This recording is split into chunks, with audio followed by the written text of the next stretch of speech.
আমাৰ কেবিনেটে এই সিদ্ধান্ত গ্ৰহণ কৰিছে যে অহা 2 বছৰলৈ অসম টেট ৰাজ্য চৰকাৰে অনুষ্ঠিত কৰা টেট পৰীক্ষা অনুষ্ঠিত কৰা নাযাব। ইয়াৰ সলনি চেণ্ট্ৰেল যিটো টেট হয়, যিটো বছৰত দুবাৰকৈ হয়, সেই টেটৰ আমি মান্যতা প্ৰদান কৰিম। এতেকে ছাত্ৰ ছাত্ৰী যিসকলে BEd কমপ্লিট কৰিছে তেওঁলোকে টেটৰ সুবিধা ল'ব পাৰিব।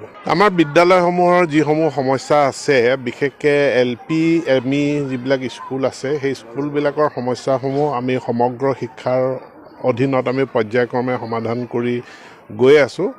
আৰু যিখিনি আমাৰ মাধ্যমিক বিদ্যালয় আছে, মাধ্যমিক বিদ্যালয়ৰ ক্ষেত্ৰত আন্তঃগাঁথনি উন্নয়নৰ কাৰণে এক বৃহৎ প্ৰকল্প ইতিমধ্যে মাননীয় মুখ্যমন্ত্ৰীয়ে ঘোষণা কৰিছে। আজি মই দলীয় কাৰ্যসূচীত মানিকপুৰলৈ আহিছিলোঁ আৰু যিহেতু ওচৰতে বিদ্যালয়খন আছে, চৌৰাগুৰি ME স্কুল, এই স্কুলখনো মই পৰিদৰ্শন কৰিলোঁ।